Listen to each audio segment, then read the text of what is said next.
The Maintenance Man, episode number 114.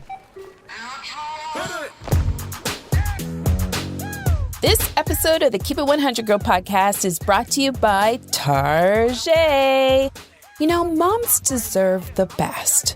So help your readers show their appreciation by sharing our mom-worthy deals this week at Target. Target is all about mom and the gifts that would make her really, really happy this Mother's Day.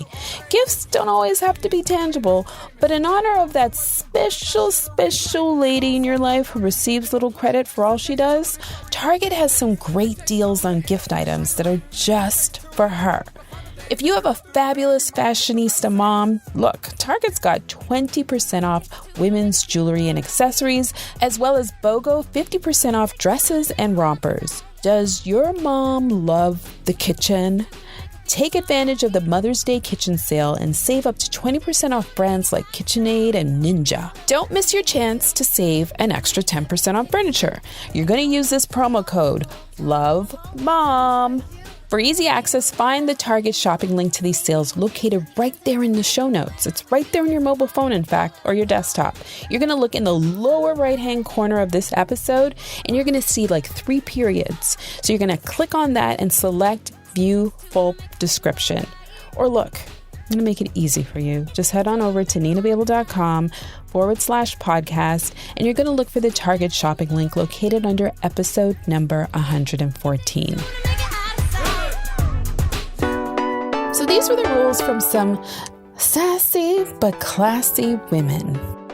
I messed around, I did, but I never let no one ever get past the shield. You know, you know what each person is good at. Mm-hmm. Not that I had a lot of sexual partners, but it's like, you know, once you're on that level with certain people, it's kind of like, and the guys do it all the time. But there were a ton of red flags in terms of like not being a priority. It was breakup, but just continued seeing each other.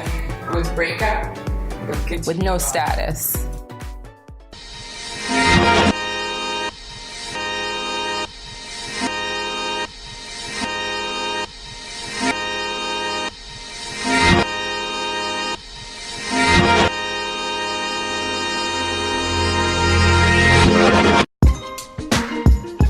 All right, guys, I already know you miss me. So last week I was in the Grand Canyon.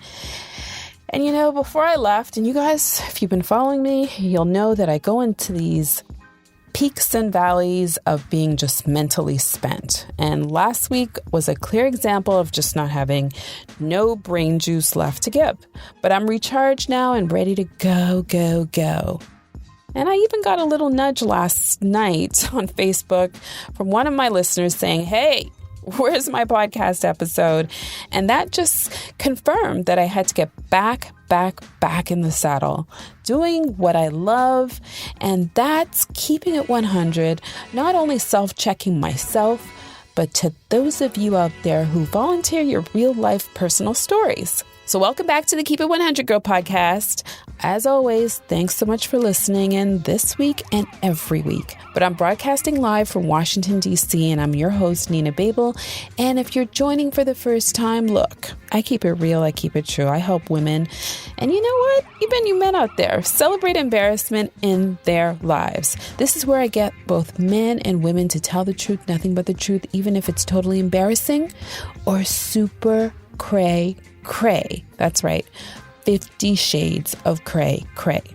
And even if we weren't taught in the home, we should educate ourselves. If you're a woman who's dying to know what other women are thinking but not saying out loud, and if you're a man out there listening, dying to know what women are thinking but not saying out loud, look, don't effing move, because you're in the right place. In this episode, I'm going to be talking about some girl code stuff. The maintenance man. But just to be clear, I'm not talking about meeting or marrying that blue-collar worker. You know, shout out to all you blue-collar workers. Do what you do. Frankly, if I could learn a trade, I'd be out there with you. But I'm going to be talking about girl needs and that maintenance man who is on call by design. Definition of a maintenance man. The maintenance man usually does his job in the late evening and leaves when his job is complete. And conversely, let's be all about equality here. It works the same way for men, right? If you got a maintenance woman, they usually do the job evening, morning, whenever, but they leave when the job is complete. You want to call it a side piece, whatever. But for my purposes, you are going to hear 3 things when it comes to a maintenance man. Women will tell you, number 1, it's different. It's not the same as a regular relationship. Number 2, the light responsibilities attached to it. Number 3, or you know what? It's just not there. I'm talking about no emotions allowed. So these were the rules. According to Leslie, who's in her 30s, this is her girl confession that she personally calls the jump off.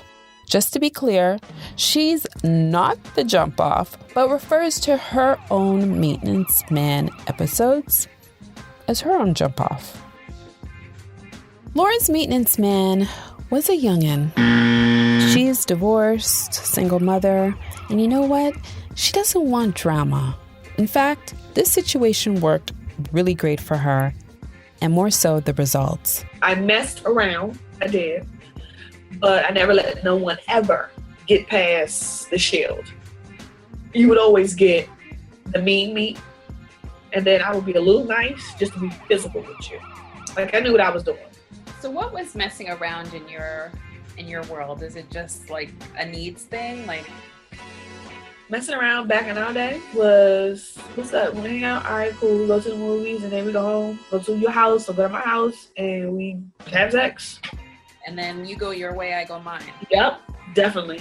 Yeah. And, but because of the mindset I was in, I was very bold with it to guys. I'm like, look, I'm not really looking to be with you.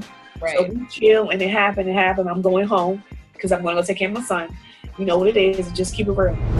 So Laura's back again. I'm telling you, like I said before, this situation worked for Laura. In fact, it allowed her to be liberated, and as she will put it, after the sex is over and he leaves, he's off your mind. That's how it is with it's like, I'm sure you've had those non-relationships. It's different. It's not the same. The responsibilities attached to it is not there. So you're allowed to be liberated, and after the sex is over and he leaves, he's off your mind. You're back onto whatever you were doing. See, I don't have to worry if he calls me tomorrow. I don't even care.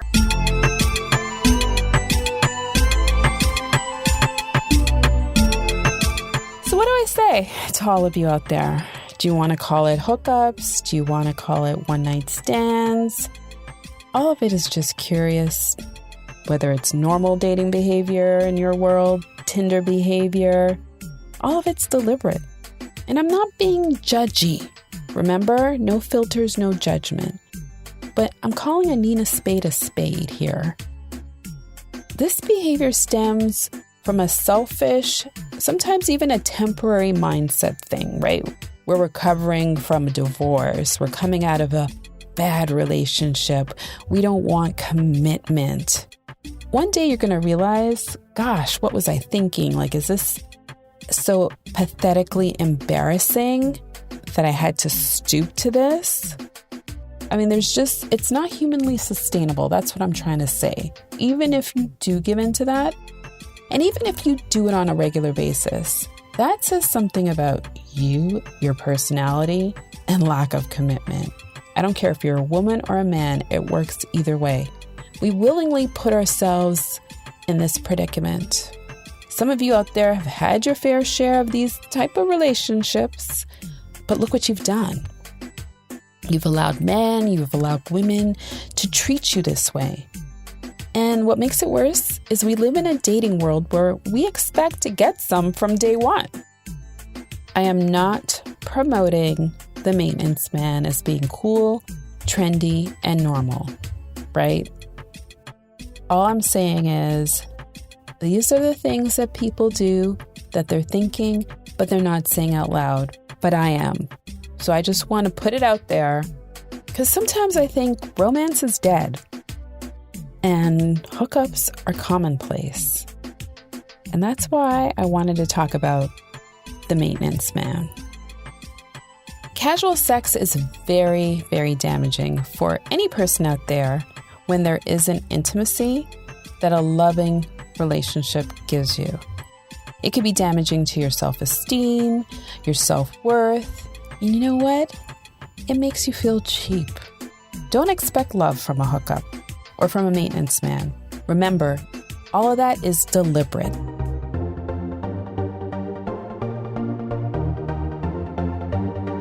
And that wraps up another episode of the Keep It 100 Girl Show. Your go-to girlfriend is always here to empower you every week, ladies, and you gents too.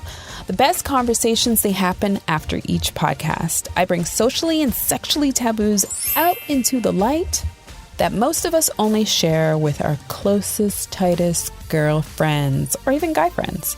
But I talk to you listeners like I talk to my own girlfriends with advice about failures, those successes, embarrassing choices, good, bad, and ugly. Aha moments that put us all in check. Check, check, check. So if you want to share your story, drop me a line, question, or pitch, just so that Girly Nation can learn from it. Even if it's something really, really small, don't hesitate. I want you to reply to this podcast or send me a quick email. And this is where you're going to send it. ask@ninababel.com and tell me, girlfriend, what are you struggling with right now? Or what are you getting over? New episodes of the Keep It 100 Girl Show, they drop every Tuesday, kind of Wednesday, Thursday, Friday, on iTunes, SoundCloud, Google Play Music, Stitcher, Auto Radio, iHeartRadio, and TuneIn Radio. Look, I want you to connect with me on social. I'm on Twitter, Instagram, Snapchat, and Facebook on the Keep It 100 Girl page. You're going to use the handle @NinaBabel to find me. And if you're struggling with the last name, I'm going to help you out. You spell it like babe, like what you call your boo, with an L. So that's babe with an L, Babel. And you know what? I keep it real. I keep it true. And that wraps up another week, episode, day, month to look forward to. All right, over and out. Smooches.